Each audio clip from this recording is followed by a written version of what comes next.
যে হাদিসের সনদ নেই, তাহলে সেটা সবার মতেই জাল। কারণ একটা হাদিস জাল হওয়ার জন্য সবচেয়ে বড় কারণ হলো এটার সনদ নেই।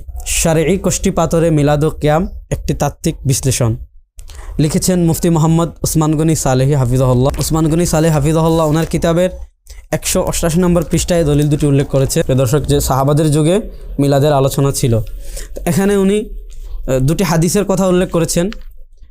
উনি প্রথম ঘটনা উল্লেখ করার পর হাসিয়া দিয়েছেন এখানে, কিতাবুত তানভীর ফি মাউলিদিল বাশির ওয়ান নাযির সুবুলুল হুদা ফি মাউলিদি মুস্তাফা সাল্লাল্লাহু আলাইহি ওয়াসাল্লাম, এ হাদিসের সনদ পাওয়া যায় না। সে কখন বসবে? আমি 10 লক্ষ টাকা চেঞ্জ করলাম, তাকে বলেন আমি সহি সনদে ওই হাদিসটি উসমান গনি সালেহ সাহেব এনেছেন, আমি হাদিসের সনদ সহ বর্ণনা করব। তাকে বলেন সে কবে বসবে।